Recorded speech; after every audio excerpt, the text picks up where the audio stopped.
स्वागत है आप सभी का उत्तराखंड एक्सप्रेस में और राज्य की खबरों के साथ मैं हूं प्रीति बिष्ट। तो पहली खबर जो हम बताने जा रहे हैं थोड़ी चिंताजनक है, क्योंकि एक और कोरोना पॉजिटिव राज्य में आया है और इस तरह से यहाँ मामले 5 हो गए हैं। तो बताया जा रहा है कि कोटद्वार के दुगड्डा में रहने वाला 28 साल का युवक जो स्पेन में रहता था वो दिल्ली पहुंचा था, जिसके बाद 16 मार्च को दिल्ली से कोटद्वार पहुंचा और 18 मार्च को उसमें कोरोना के लक्षण आने के बाद अस्पताल में भर्ती कराया गया है। तो आइसोलेशन वार्ड में युवक है और अब इसकी रिपोर्ट आई है, तो रिपोर्ट में वो कोरोना पॉजिटिव निकला है। तो इस तरह से अब कुल मिलाकर राज्य में 5 कोरोना पॉजिटिव हो गए, हालांकि इनमें से देहरादून के एक मरीज की सेहत पूरी तरह ठीक है, जिसे डिस्चार्ज कर दिया गया है। तो ये खबर है, मामले राज्य में बढ़कर अब 5 पहुंच गए हैं। तो आइसोलेशन वार्ड में रखा गया था स्पेन से जब दिल्ली और दिल्ली से कोटद्वार युवक पहुंचा था और उसके बाद ब्लड सैंपल लेकर रिपोर्ट का इंतजार किया जा रहा था। फिलहाल जो रिपोर्ट आई है वो अब पॉजिटिव है और राज्य में इस तरह से 5 लोगों में अब तक कोरोना पॉजिटिव यहाँ पर उनकी रिपोर्ट आई है, हालांकि एक स्वस्थ होकर अपने घर जा चुके हैं। तो 18 मार्च को कोरोना के लक्षण मिलने के बाद आइसोलेशन वार्ड में इस युवक को भर्ती करा दिया गया था। तो 28 साल का युवक है जो स्पेन से लौटा है और इसमें जब कोरोना के लक्षण पाए गए तो एहतियातन उसे आइसोलेशन में रखा गया और अब जबकि कोरोना की रिपोर्ट आ गई है, उसकी ब्लड सैंपल की रिपोर्ट आ गई है। थोड़ी चिंताजनक बात है कि युवक कोरोना पॉजिटिव निकला है और अब राज्य में कोरोना पॉजिटिव की संख्या बढ़कर 5 हो गई है। इसी बीच जो पहले से कुछ मरीज भर्ती थे उनमें से एक की सेहत ठीक है, वो डिस्चार्ज हो चुका है, लेकिन 28 साल, क्योंकि ये कहा जा रहा है कि जो अधिक उम्र के लोग हैं उन पर ज़्यादा असर इसका है, लेकिन 28 साल के कोटद्वार के एक युवक में जो कि स्पेन से लौटे थे कोरोना की पुष्टि हो गई है।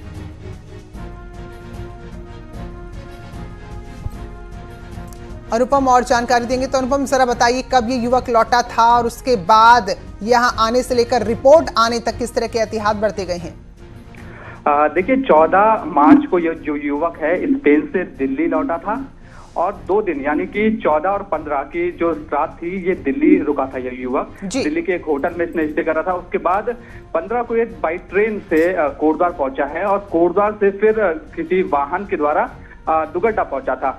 17 तारीख की सुबह जब युवक को सर्दी जुकाम के लक्षण लगने लगे, उसे लगा कि कहीं कोरोना का लक्षण उसके अंदर ना हो, तो पीएचसी दुगड्डा यानी कि प्राथमिक चिकित्सालय जो दुगड्डा है वहां पे ये युवक पहुंचा। इसने डॉक्टर को दिखाया कि जांच की जाए उसकी। उसे लगा कि कहीं उसके अंदर कोरोना के लक्षण उसने पाए, तो कहीं उसे लगा कि कोई कोरोना तो नहीं है उसे। तो जब डॉक्टर ने जांच करी तो प्राथमिक लक्षण कोरोना के पाए गए। उसके बाद युवक को होम क्वारंटाइन के आदेश कर दिए गए कि होम क्वारंटाइन को रहे। लेकिन जब उसकी हिस्ट्री खंगाली गई, उसको पूछा गया कि वो कहाँ से आया है, कहाँ वो रुका था, तो पाया गया कि वो स्पेन से आया था। तो जब उसकी पुरानी हिस्ट्री को देखते हुए डॉक्टरों ने अगले ही दिन यानी कि 18 मार्च को उसे बिल्कुल अनुपम, तो अब ये देखना होगा कि दिल्ली के जिस होटल में ठहरा था उसके बाद ट्रेन से आया, कौन कौन लोग संपर्क में थे। अब तो पूरा एक जो डाटा है वो तैयार करना पड़ेगा। फिलहाल ये चिंताजनक खबर है कि एक और मामला राज्य में बढ़ गया। शुक्रिया अनुपम आपका जानकारी के लिए। तो अपडेट आपको इकट्ठा एक साथ बता दें तो बुधवार को 30 सैंपल रिपोर्ट में से अच्छी बात यह है कि 29 नेगेटिव आई और एक पॉजिटिव जो स्पेन से लौटा कोटद्वार का युवक है, जिसकी अभी खबर आपको बता रहे थे। तो जांच के लिए जो भेजे गए थे और आज फिर 30 नए सैंपल जांच के लिए भेजे गए हैं। तो आज जो एक रिपोर्ट पॉजिटिव आई है तो कुल मामले 5 उत्तराखंड में पॉजिटिव हो चुके हैं, जबकि एक ट्रेनी आईएफएस अधिकारी जिनकी सेहत में सुधार है 14 दिन के आइसोलेशन में ही ये ट्रेनी अभी भी रहेगा। हेल्थ डिपार्टमेंट ने आज कई डॉक्टर्स अपॉइंट किए, तो कुल 167 ऐसे डॉक्टर हैं जो नए अपॉइंट किए गए हैं ताकि इस तरह की चीज़ों को देखा जा सके। हेल्थ डिपार्टमेंट को ट्रैवल हिस्ट्री देने की अपील की है। 104 पर अपनी जानकारी, इससे विदेश जो लौटे हैं लोग वो 104 नंबर पर अपनी जानकारी दे सकते हैं। अगर कोई स्पेन से या कहीं भी किसी भी विदेशी कोई यहाँ पर आया है तो पतंजलि ने हल्द्वानी हॉस्पिटल को जांच मशीन दी है और वहीं दून के गांधी अस्पताल में 10 नए वेंटिलेटर लगने जा रहे हैं। तो ये तैयारियां हैं जो कोरोना से निपटने के लिए राज्य में की गई हैं। उधर उधम सिंह नगर के खटीमा में एक ही परिवार के 8 लोगों में कोरोना वायरस के संदिग्ध लक्षण पाए गए हैं। उनको अस्पताल में बने आइसोलेशन वार्ड में एडमिट कराया गया है। प्रशासन इस्लाम नगर के उस पूरे इलाके को भी सील कर चुका है जहां मरीज का परिवार रहता था। वहीं न्यूज 18 से बातचीत में डॉक्टर ने बताया कि कुछ समय पहले यूपी के पीलीभीत में उस मरीज के गाँव के पास से आए हैं जो मेडिकल जाँच में कोरोना पॉजिटिव पाया गया है। तो ऐसे में जब इनमें भी ऐसे लक्षण आए हैं तो इनके पूरे परिवार को आइसोलेशन वार्ड में भर्ती करा दिया गया है। चला गया।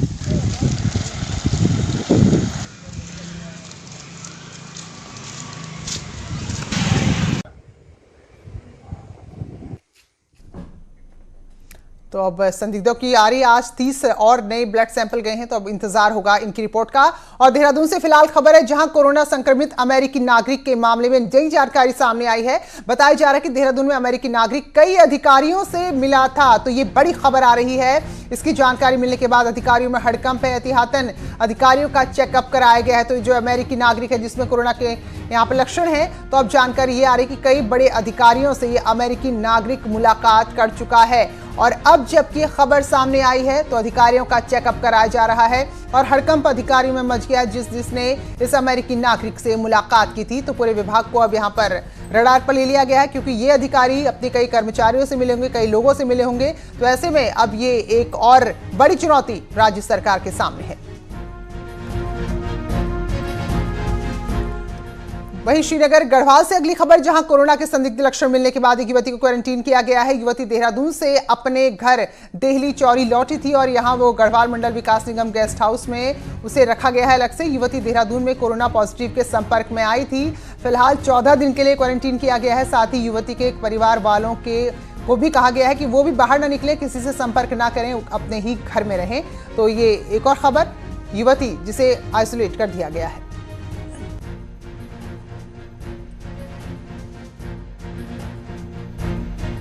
और एक अहम खबर, निजी स्कूलों की फीस को लेकर शिक्षा विभाग ने बड़ा फैसला लिया है। सभी स्कूल अब लॉकडाउन खत्म होने के बाद ही फीस लेंगे। निजी, शासकीय या फिर अशासकीय सभी तरह के स्कूल लॉकडाउन जब खत्म होगा यानी कि 15 अप्रैल के बाद ही फीस लेंगे। शिकायत मिली थी कि कई स्कूल अभिभावकों पर दबाव बना रहे हैं कि वो अपने बच्चों की फीस जमा करें। अब सरकार ने तत्काल किसी भी तरह की फीस जमा करने पर रोक लगा दी है। शिक्षा सचिव का कहना है कि इसके लिए बाकायदा आदेश जारी कर दिए गए हैं। और मुख्यमंत्री का कहना है कि कोरोना की रोकथाम के लिए पूरी सख्ती बरती जा रही है, कदम उठाए जा रहे हैं और लोगों से कहा है कि इसके लिए सबसे ज्यादा जरूरी है कि वो सोशल डिस्टेंसिंग बनाए रखें। पूरी सख्ती बरती जाएगी। हम सख्ती में कहीं कोई कदम नहीं पीछे खींचने वाले हैं। हमारी जो लड़ाई है उस लड़ाई को हमको हर हाल में जीतना है। तो मुख्यमंत्री जो साफ तौर पर कह रहे हैं कि सरकार कोशिश कर रही है अपनी ओर से, लेकिन वाकई में ये हम भी आपसे लगातार कह रहे हैं सारी कोशिश नाकाम हो जाएगी अगर आप लोग लॉकडाउन को सही तरीके से फॉलो नहीं करेंगे, अपने घर से बाहर निकल आएंगे। तो इसे न्यूज़ 18 जो बार बार लगातार ये अपील कर रहा है कि आप घर में रहिए, ये बहुत बड़ी मदद इस समय देश के लिए होगी और तभी जो भी कदम उठाए जा रहे हैं वो कारगर साबित होंगे। और इस दौरान कई ऐसे उत्तराखंड के लोग हैं जो बाहरी राज्यों में फंसे हुए हैं, तो उनको अपने गांव तक पहुंचाने के लिए सरकार आगे आई है। मुख्यमंत्री ने कहा है कि दिल्ली के गाजीपुर रैन बसेरे में या फिर अन्य स्थानों पर फंसे प्रवासी उत्तराखंडियों को घर पहुंचाने का प्रयास हो रहा है। उनकी दिक्कतों को सुनने, सुलझाने और अन्य राज्यों से कोऑर्डिनेट करने के लिए बाकायदा पीसीएस अधिकारी आलोक पांडे को तैनात किया गया है। तो कोई भी ऐसा उत्तराखंड का निवासी जो अपने घर गाँव लौटना चाहता है लेकिन किन्हीं कारणों से दूसरे राज्यों में, दूसरे शहर में फंसा हुआ है, तो उसके लिए यहाँ पर पीसीएस स्तर के अधिकारी को तैनात किया गया है। बात विधानसभा सत्र की, तो आज 50 मिनट चले सत्र में बजट को पास करा लिया गया, जिसके बाद मुख्यमंत्री ने कहा कि अब अगले महीने में राज्य की आर्थिक दिक्कत नहीं होगी। वहीं मुख्यमंत्री ने बताया कि कोरोना वॉरियर्स का सरकार बीमा करेगी और सीएम ने सुबह 7 से लेकर 10 बजे तक की छूट के लिए कहा है कि जो भीड़ जुट रही है इसे लेकर जनप्रतिनिधि अफसरों से सलाह मशवरा किया जा रहा है और इस सुझाव को लेकर सरकार आगे विचार करेगी। तो बड़ा कदम ये उठाया गया है कि इस लॉकडाउन के दौरान जिन लोगों को अपनी जिम्मेदारी निभाने के लिए बाहर निकलना ही पड़ रहा है, चाहे पुलिसकर्मियों की बात करें, डॉक्टर्स की बात करें, जो पत्रकार है, मीडिया कर्मी, उनकी बात करें या फिर समाज सेवियों की बात करें, उनका बीमा कराने की बात मुख्यमंत्री ने कही है। हमने और किया और सदन को मैंने जानकारी दी कि जितने भी हमारे कोविड-19 के कार्य में लगे हुए हैं उसमें हमारे जो पर्यावरण मित्र हैं, जिनको स्वच्छता कर्मी भी कहते हैं, हमारे ड्राइवर्स हैं, मीडिया के लोग हैं, स्वास्थ्य विभाग की जो पूरी टीम है जो रात दिन बड़ी संजीदगी के साथ इस काम में लगी हुई है, और जो अन्य लोग हैं उनको वॉरियर्स के रूप में उनको नाम दिया गया है। और आज मैंने घोषणा की है कि उन सब का जीवन बीमा किया जाएगा। और आज राज्य में लॉकडाउन के दौरान जो कोई भी नियम तोड़ता नजर आया, पुलिस भी उस पर एक्शन करती नजर आई है। लॉकडाउन का उल्लंघन करने पर पुलिस ने कार्रवाई की है और 51 मुकदमे दर्ज हो गए हैं लॉकडाउन के उल्लंघन के, और साथ ही 335 लोगों को पुलिस ने गिरफ्तार किया है। तो ये थोड़ी हैरानी की बात भी है और आपके लिए, हमारे लिए शर्म की बात भी है कि यूं ही निकलने के लिए कोई सेल्फी खींच रहा है, कोई घूमने निकला है, तो ये कोई, हम बार बार कह रहे हैं, वैकेशन नहीं है, कोई छुट्टी नहीं पड़ी है जिसमें आपको टहलने निकलना है। ये आपकी सेहत के लिए एक एडवाइजरी है जिसे आपको मानना ही है, लेकिन उसके बावजूद लोग घरों से बाहर निकले और 335 लोगों को पुलिस ने गिरफ्तार कर लिया। वहीं पिथौरागढ़ में लॉकडाउन का पालन नहीं करने पर पुलिस ने कार्रवाई की और 37 गाड़ियों का आज चालान किया गया है, जबकि 10 गाड़ियों को सीज कर दिया।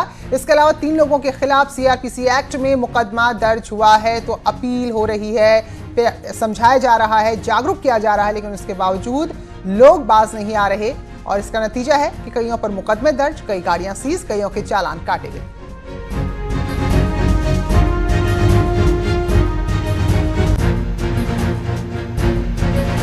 कितना गंभीर ये पूरा मामला है, शायद लोग समझ नहीं रहे हैं या समझना नहीं चाहते हैं कि उन्हें लग रहा है कि लॉकडाउन का मतलब उनके लिए छुट्टी है, तो ऐसे में कभी घर के अंदर तो कभी घर के बाहर वो टहलने निकल रहे हैं। हम बार बार गुजारिश कर रहे हैं न्यूज़ 18 की, समझिए इस बात को, इसे आप डॉक्टर की सलाह मानिए कि उसी तरह से अपनाइए कि आपको घर के अंदर रहने के लिए डॉक्टर ने कह दिया है, मतलब घर के अंदर रहना है। लेकिन तस्वीरें जो आ रही हैं वाकई में बड़ी शर्मनाक भी हैं और आपके और हमारी बुद्धि पर भी सवाल उठाती कि आखिर ये बात हमें समझ में क्यों नहीं आ रही है।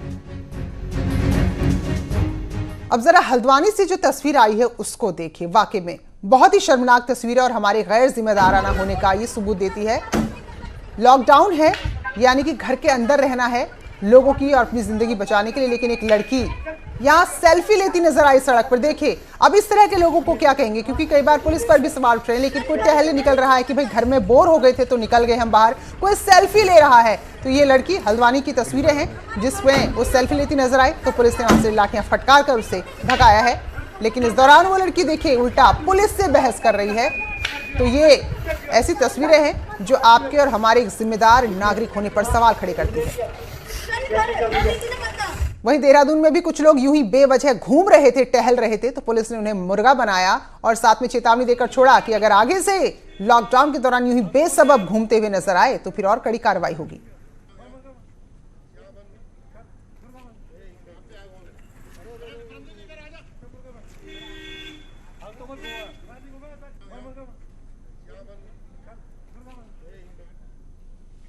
तो हल्द्वानी की कुछ ऐसी भी तस्वीर सामने आई जिसकी हर कोई तारीफ कर रहा है।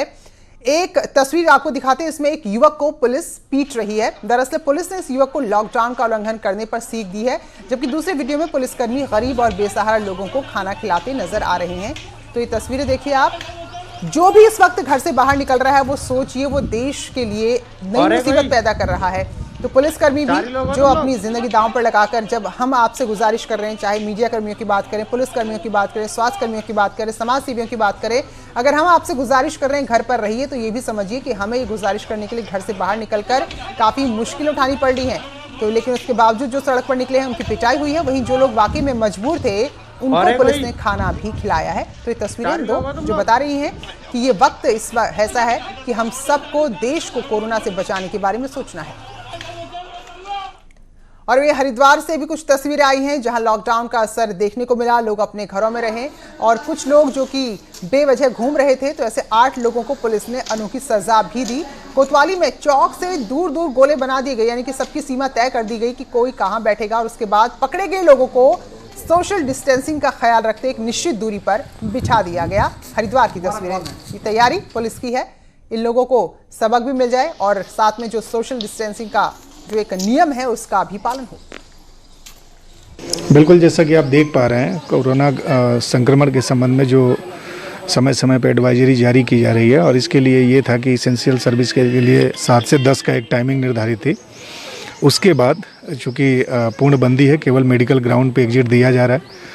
अगर कोई व्यक्ति इस एडवाइजरी को नहीं मान रहा है या इसका अनुपालन नहीं कर रहा है, तो इसके लिए फिर हमारे द्वारा कानूनी और वैधानिक सख्ती से कार्रवाई भी की जा रही है। तो आम लोग तो छोड़ दीजिए, कई जगह नेता भी ऐसे थे जो लॉकडाउन का उल्लंघन करते नजर आए। हरिद्वार का वीडियो है जहां बीजेपी युवा मोर्चा के जिला अध्यक्ष सागर गोयल अपनी गाड़ी लेकर सड़क पर निकल आए। पुलिस ने रोका तो जैसे कि नेताओं की आदत होती है रौब काटने लगे। हालांकि पुलिस ने जब दबाव बनाया तो वापस लौट गए। तो ये बड़ी हैरानी की बात है कि अगर कोरोना की आप चपेट में आएंगे तो फिर आप विधायक हैं, नेता हैं, जिला अध्यक्ष हैं, मंत्री हैं, कोई फर्क नहीं पड़ेगा। लेकिन इसके बावजूद जब इनकी जिंदगी बचाने के लिए भी पुलिस समझा रही तो भी अपने सियासी हनक दिखाने से बाज नहीं आ रहे। उधर नैनीताल में प्रशासन ने मंडी की जगह बदल दी है। अब नैनीताल में प्लेट्स मैदान में मंडी लगेगी। सोशल डिस्टेंस के लिए ये बड़ा फैसला लिया गया है। इससे पहले आज सुबह 3 घंटे की छूट मिली, जहां लोग बड़ी संख्या में पहुंचे और भारी भीड़ के बीच खरीदारी कर रहे थे। जब हमने खबर दिखाई तो इसका असर ये हुआ है कि अब मंडी की जगह बदल दी गई है। साथ ही दुकानों के बीच एक दूरी भी तय कर दी गई है और साथ में नैनीताल में राशन और सब्जी की कमी को दूर करने के लिए 10 गाड़ियों को आने जाने की इजाजत दे दी गई है। तो ये तस्वीर आई थी जो वाकई में चिंताजनक थी, क्योंकि अगर आप 2 घंटे 1 घंटे भी अगर घर से बाहर निकल के इस तरह भीड़ का हिस्सा बनते हैं तो फिर आपके दिन भर आइसोलेट रहने का कोई मतलब नहीं रह जाता है। तो उसको देखते हुए मंडी की जगह बदल दी गई है।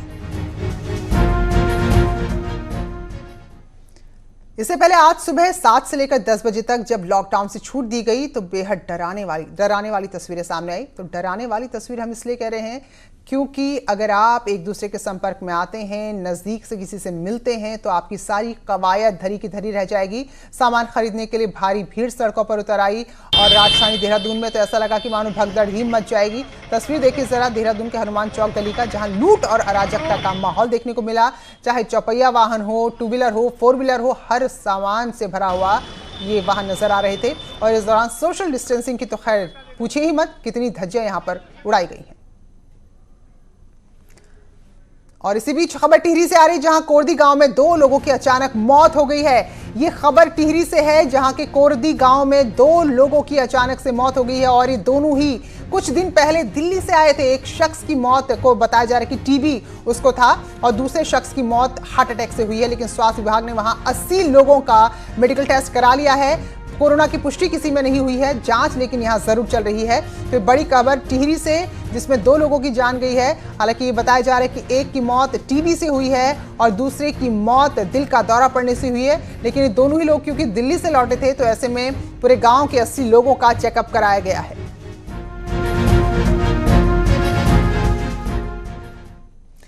तो कोरोना वायरस को रोकने के लिए लॉकडाउन है। इसी बीच इसके मर्म की भरी तस्वीरें भी सामने आ रही है। तो कुछ ऐसी तस्वीरें जो वाकई में बताती हैं कि कितना मजबूर इंसान, बेबस इंसान हो जाता है। तो खटीमा में लॉकडाउन के बाद एक परिवार है जिसमें 20 दिन का एक नवजात है।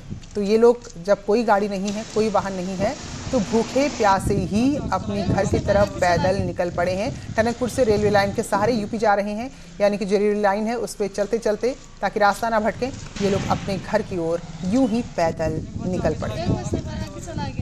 और हमारे पास 3 बच्चे हैं, एक 20 दिन का बच्चा है और समस्या हो रही है। हमें कोई पानी भी नहीं मिल रहा है, रास्ते में कोई खाने को नहीं मिल रहा है, बहुत प्रॉब्लम है सर। कहाँ जा रहे थे आप? नेपाल जाने के लिए हम आए थे सर, मालूम नहीं हुआ, बीच में बंद हो गया। पीलीभीत जा रहे हैं, गाड़ी नहीं मिली इसलिए पैदल पैदल जा रहे हैं। तो कब से चल रहा है पैदल? कल से चल रहे हैं सुबह से। तो आज पहुंच जाओ। तो ये स्थिति है। उधर टनकपुर से खबर है, जहां एक नेपाली मूल के नागरिक में कोरोना के संदिग्ध लक्षण मिले, जिसके बाद उसे अस्पताल में भर्ती करा दिया गया है। तो टनकपुर से खबर है और नेपाल से लगता हुआ इलाका है। आइसोलेशन वार्ड में नेपाली युवक को भर्ती कराया गया है। तो इसमें कोरोना के संदिग्ध लक्षण पाए गए थे, जिसके बाद इसे आइसोलेशन वार्ड में भर्ती कराया गया है। तो फिलहाल जांच रिपोर्ट का इंतजार हो रहा है। उधर पिथौरागढ़ से लगी नेपाल सीमा में झूलाघाट में पिछले 2 दिन से सीमाओं पर आने जाने पर पाबंदी है और हजारों नेपाली नागरिकों की यहां भीड़ लगी हुई थी। लेकिन आज यहां पूरी तरह से सन्नाटा पसरा हुआ है। तो हमारे सहयोगी विजयवर्धन उप्रेती तस्वीर दिखा रहे हैं कि पूरी तरह पाबंदी लगने के बाद, लॉकडाउन के बाद यहाँ की स्थिति क्या है। नेपाल को जोड़ने वाले झूलाघाट के इस पुल में सोमवार को नेपाली नागरिकों की भारी भीड़ थी जो अपने स्वदेश वापस लौटना चाहते हैं। लेकिन आज नेपाल के इस बॉर्डर में सूना पड़ा है। आप देख सकते हैं एसएसबी की इस चौकी में हम लोग मौजूद हैं। कहीं से भी कोई नागरिक यहाँ पर मौजूद न इंडियन यहाँ पर मौजूद है और न नेपाली नागरिक मौजूद हैं। पुलिस और स्थानीय प्रशासन की मदद से नेपाली नागरिकों को यहाँ से दूर किया गया है, जिसके बाद इस बॉर्डर इलाके में पूरी तरीके से शांति है। वहीं नैनीताल से सांसद अजय भट्ट ने अपनी पूरी सांसद निधि कोरोना के लिए लड़ने के लिए दे दी है। सांसद अजय भट्ट ने 5 करोड़ रुपए दिए हैं और इसके लिए नैनीताल उधम सिंह नगर के डीएम को चिट्ठी लिखी है। साथ ही कहा है कि जितनी जरूरत है उतना खर्च कर ले।